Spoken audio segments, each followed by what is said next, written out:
అమరావతి విషయంలో కీలకమైనటువంటి నిర్ణయం తీసుకుంది కేంద్ర ప్రభుత్వం.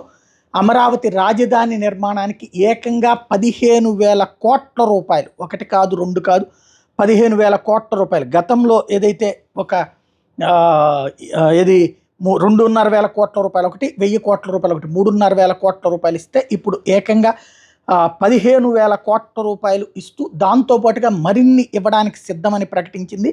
ఇది సంచలనమైనటువంటిది. అంటే కరెక్ట్గా బడ్జెట్లో, ఇంతవరకు కూడా బడ్జెట్లో అమరావతి పేరు రాలేదు అన్నటువంటి పాయింట్ నుంచి ఇప్పుడు అమరావతి పేరే కాదు, అమరావతికి భారీగా ఇస్తూ వస్తున్నారు. టోటల్గా చూసుకుంటే నిర్మలా సీతారామన్ ఈ దఫా పెట్టినటువంటి బడ్జెట్లో ఆంధ్రప్రదేశ్ పేరు ప్రధానంగా వినబడింది.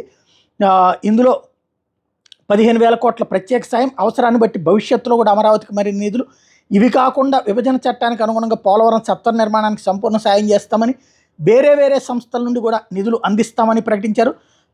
భారత ఆహార భద్రతకు పోలవరం ఎంతో కీలకమైందని ప్రకటించారు.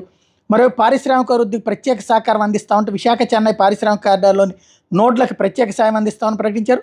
హైదరాబాద్ బెంగళూరు పారిశ్రామిక కారిడార్ అభివృద్ధికి ప్రత్యేక నిధులు ఇస్తామని, కొప్పర్తి ఓరకల్లు పారిశ్రామిక కేంద్రాలకు నీళ్లు, విద్యుత్, రోడ్లు, హైవేల అభివృద్ధికి నిధులు ఇస్తామని, విశాఖ చెన్నై కారిడార్లో కొప్పర్తికి, హైదరాబాద్ బెంగళూరు కారిడార్లో ఓర్వకల్లుకి నిధులు ఇస్తామని, ఆంధ్రప్రదేశ్లో వెనుకబడిన ప్రాంతాలకు ప్రత్యేక ప్యాకేజీ కూడా ఈ సందర్భంగా ప్రకటించారు.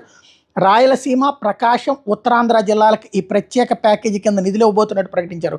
ఆంధ్రప్రదేశ్ విభజన చట్టంలో పేర్కొన్న మేరకు వెనుకబడిన ప్రాంతాలకు నిధులు ఇస్తామని ప్రకటించడం అన్నటువంటిది సంచలనం.